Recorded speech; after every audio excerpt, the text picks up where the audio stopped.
Hi guys, this is Abhinav. Welcome to my small session, and today's topic is really good, which says how to take sharp photos using telephoto lenses. Right? So to all those people who are watching this session, kindly give me a thumbs up or something to confirm that I'm audible and my video is visible to you. If somebody wants to come and join me in this session on my camera, please feel free to join me. Right? So for this session, I'm using two units. One is basically the camera and the second one is the laptop wherein we are discussing the topic. So to start with the basics of taking a sharp photo, the first suggestion is to use a tripod, a mandatory suggestion. You have to use a tripod so that things are stable, the camera is not shaky. A heavy tripod is a much better tripod. A carbon tripod is still good to go, so lightweight but stable. Anything that is stable is the thing that you require to use for a tripod, right? The second thing that you should look for is the type of head that you are using. It could be a gimbal head, it could be a ball head, it could be a fluid head, anything which supports a camera.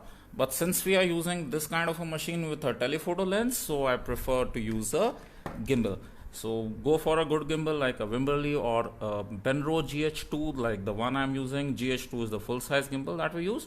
So that covers the entire question of use a tripod to get a sharp photo.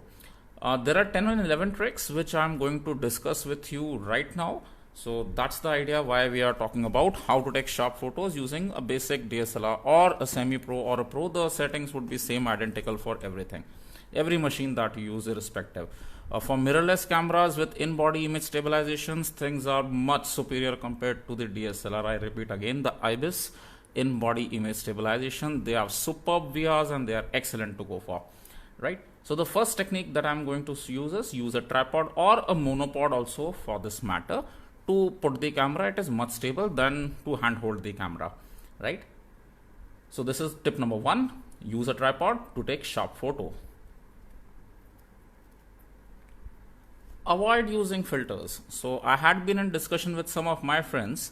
So the problem is that we people generally, just to avoid the amount of money that we spent on buying the equipments and something like this, so we go for a cheap quality filter. These filters, they create color aberrations, they have some noise issues, not advisable. Filters are good to go if you are using a low focal length lens, but if you are looking for a super telephoto range, that is 200 to 500, even above 800, something like that, please avoid using filters or go for a very good quality filter which is Hoya, etc. So one stop, two stop difference would be there in terms of sharpening. So the tip number 2 for today is to avoid using filters. Say no to it, don't use the filters. I personally don't use it. Just check this out.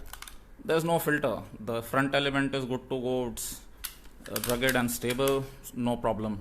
2 years I've been using this lens, strong and steady, going on white.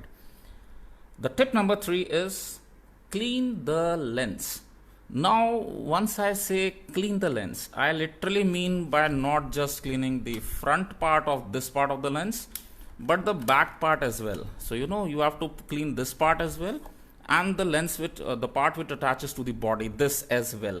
So, you have to make sure both the elements are clean, there is no dust, so that the camera doesn't do the hunting, etc., and you get a sharp photo. There's a possibility to go for it.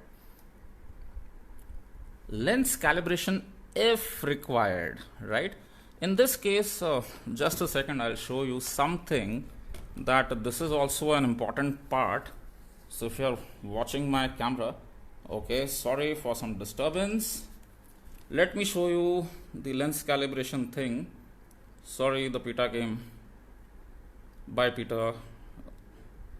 So setup menu, go to the AF fine tune option which says on, or maybe in this case you can keep it as a saved value -8 or something. So you have to use some sort of a kit to do it, although I'm satisfied with the auto setting which is AF fine tune off. Still require a sharper photo, go for getting the lens and the camera body calibrated. and use these kind of settings which are available. So once you fix up the setting, it will be a very good result for you to go for. So this is the point I'm referring to with point number 4, which says use of lens calibration. I hope my screen is visible to you. Just confirm if the audio is coming good or not. Use the shutter speed thumb rule, boss.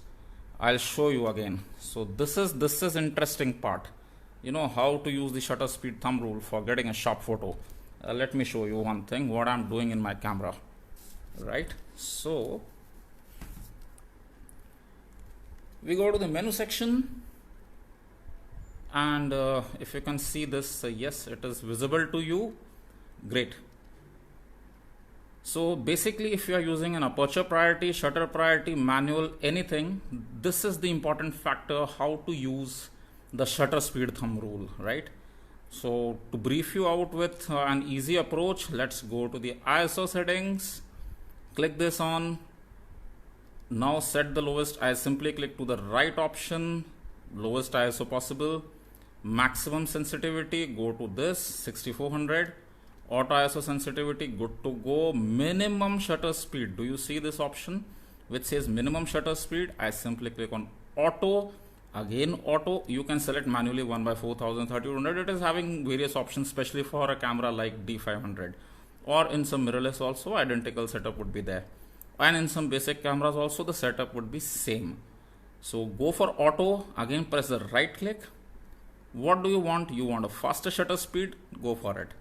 You want a slower shutter speed, go for it, right? So keep it on faster if you are into bird photography and you are trying to capture bird in flight kind of a shot. So auto with the highest shutter speed is one thing.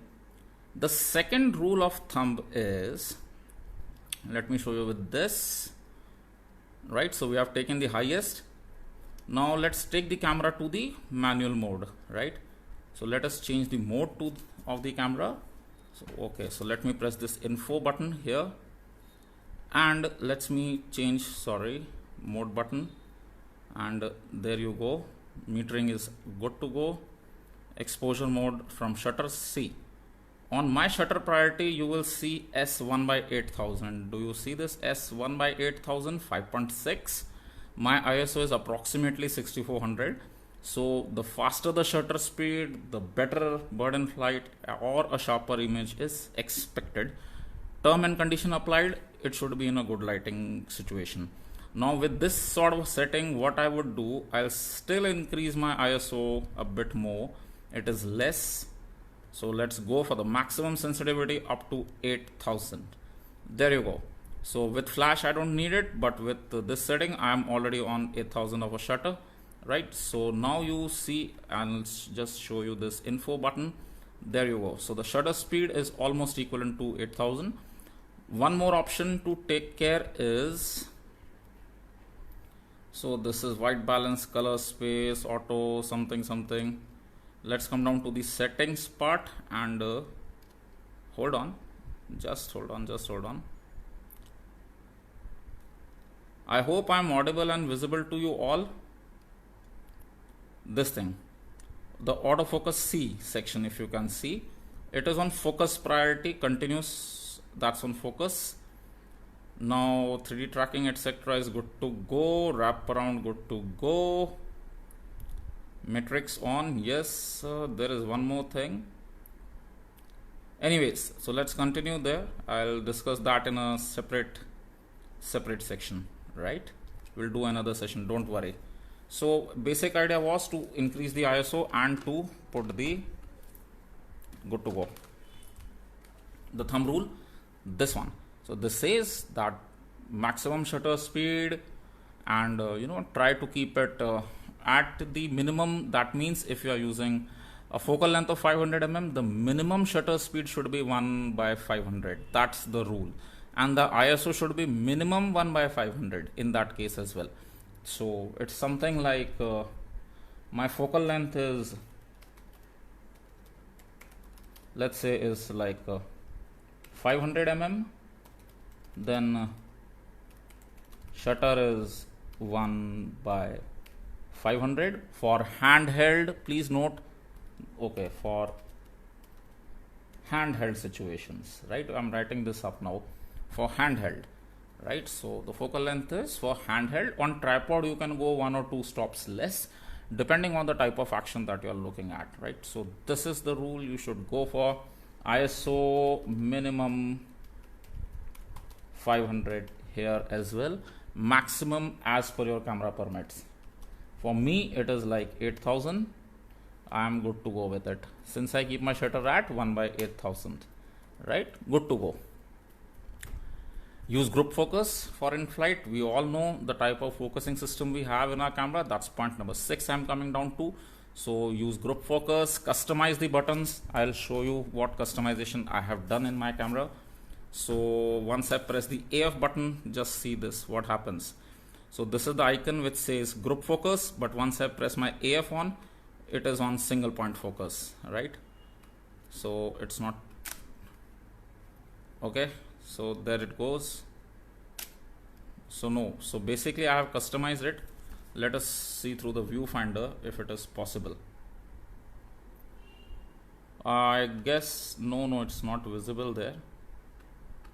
Otherwise it's on the AF button it is customized as single point, and rest it is on group focus. So that's the idea I use for, you know, the group focus in flight settings. Hold the breath. That's another tip and trick I would like to give, that once you are holding the camera, it's a heavy equipment, so hold it properly.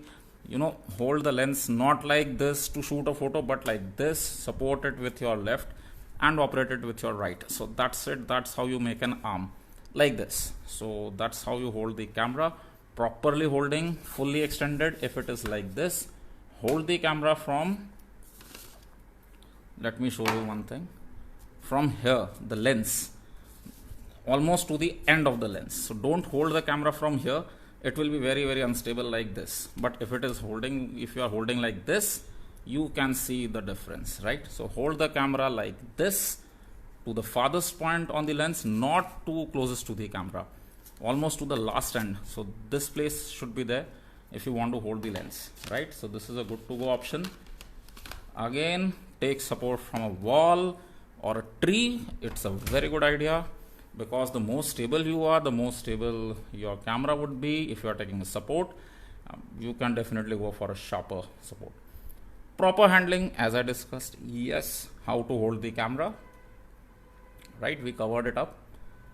Proper lighting condition, definitely it is required. If you are against the sun, you will be pumping up the ISOs. That means you are losing the details. Whereas if you are in proper lighting condition, go for it. So proper lighting, if it is required, group focus, or if it's in flight, or maybe you go for a AE lock and a single point autofocus with spot metering as an option. Well, Mr. Manoj, I use Nikon, so that's my Nikon D500. Thank you for watching the session. Just hold on.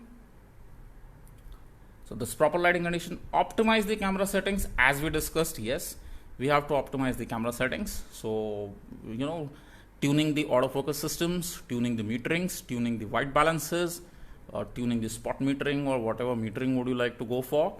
Again, recommendation is to go for a high speed memory card. If you are still looking for a very high result, stop using RAW, go for a JPEG, unless you are not looking for a printout or some post-processing long edits, which I don't do on my personal end. I'm pathetic at Photoshop, I admit it publicly. So the thing is that I'm more on, you know, setting up the camera, getting as natural colors as possible, and try to publish it just by cropping the images. So that's my personal opinion. So you can have your own options and all. So here comes the question, which DSLR is better for nature photography, Canon or Nikon? Well, there is nothing, Manojji. The problem is that every camera is having its own feature. It's good for the type of photography you are doing. Canon produces excellent colors and good image stabilization options are there, good option for video. Nikon certainly has, in terms of DSLR, some sort of a hunting, which I have faced in some lower end cameras, not on higher end cameras. They are good to go, good to focus. So if you are for a landscape or some kind of a nature photography, if you are looking for a, telephoto support, yes, the economic option would be from Nikon for sure. The lenses are much cheaper, bodies are much better, advanced as compared to Canon. Canon still has an edge over Nikon, I would be honest, right? So go for any option, whatever you like. It's just the man behind the camera. It's what I say, your vision, how you look and how you optimize the things for, right? And that's how you click and shoot. So I'm comfortable with the Nikon ecosystem, so I'm using it. So D500 started with a 5600, I'm good to go. So 200, 500 is the lens that I use. Most of the people are using the same lens in my community. As I said, economic, and most of the people are using excellent results, good to go. No doubt I have people in our group only who are using the Canon EOS R6, the top line cameras, EOS R5, 100, 400 lenses, even 100, 500 lenses, prime RF series lenses, other lenses. So all good to go. It's just the man behind the camera, the proper settings, lighting, and you will get the desired result. Yes, those prime lenses are producing much sharper images, much better HDR ranges they are giving, so good color production. For that matter, I would here recommend, so it's not a paid promotion, please note, I am repeating again, Sony is also a good option to go for, especially Alpha 7 M4 along with G Master 200 to 600. That lens, I have used it personally, it's awesome. So 60 megapixel plus the sensor size is giving you awesome details once you are cropping the images, which is required for me as a bird photographer, right? Dear Abhinav, do you recommend the XQD 400 or a high speed? Okay, sir. So here is the answer to your question. There you go. Oh, sorry.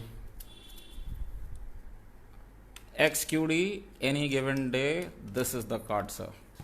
So if you are into buffer shooting and bird photography, go for the highest speed possible card, whatever you get. I personally use a Sony 400 MB. You can see XQD G series.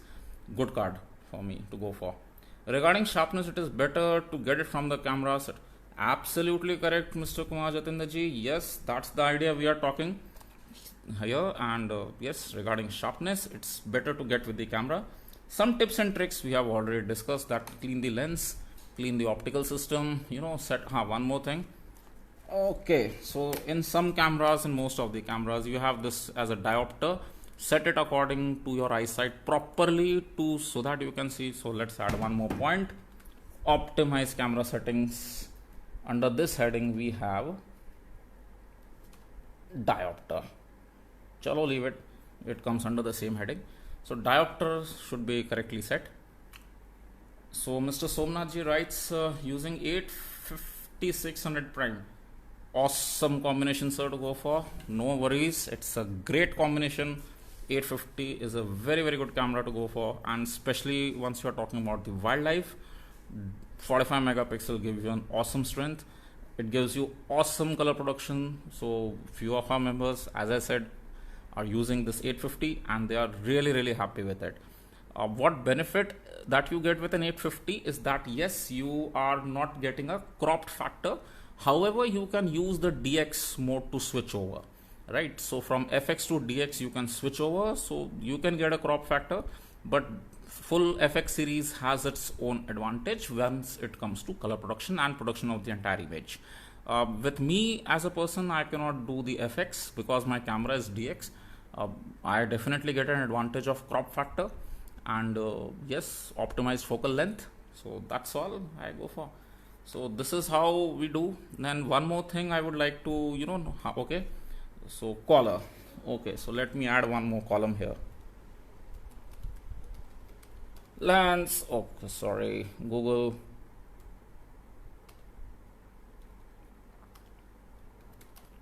So lens collar should be properly optimized. You keep the lens collar on top position, whether you are using a sling or you are hand holding it. And once you are putting the collar in, never ever do in the bottom part. Once you are hand holding the camera, difficult to balance. So this is also one way to hold the camera, but let's say once you are using the camera like this, impossible, it will shake, for sure it will shake. So that's not a good idea to keep the collar at this. So rather keep the collar on top and you can have a complete balance, because the problem is I can especially with a 200-500, because we have to move the lens, so it is difficult. Once your lens collar is on the bottom, you cannot do the micro focus like the way I'm doing, right? So this is one problem I face. So keep the collar on the top, not on the bottom. So this is a request, right? So few things. Any other suggestions, questions would like to ask, please feel free to comment and I'll be happy to answer your queries. So proper lighting we have covered. Yes, it's required. Optimized camera settings. Yes, we have required. Proper handling of the camera we discussed. The lens collar option again we discussed in this session. Take support from a wall or a tree. That's one good thing you should go for. Try it. It will change the game for sure. Hold the breath. That's how you do the practice. Use group focus for in-flight. Then of course use the thumb rule, which says if your focal length is 500 mm, shutter should be this. So with cameras like D500, you can have different modes. 4 type of modes are there: shutter, aperture, program auto, and of course the manual mode. So personally what I do, I keep manual as 1/8000 as I showed you in the video. I have a shutter priority mode with which I keep, so it's on my control. I can control the shutter. Auto ISO is already there. Auto white balance is already there. So that's what I do. So based on the type of environment, the type of scenario that you are facing, go for a shutter priority, go for a manual, go for aperture priority, go for program auto, anything, whatever you like. If you are not satisfied with anything, simply new users, kindly go for a program auto and start using the camera, right? At least something is better than nothing. Then you can gradually migrate or upgrade to the manual mode and other complex systems of the camera. So let's welcome all to the small session. So if any more questions that, so thank you, so many people have joined me up. Thank you friends, thank you Parmilji, thank you Mohitji. So many people have joined. Wow.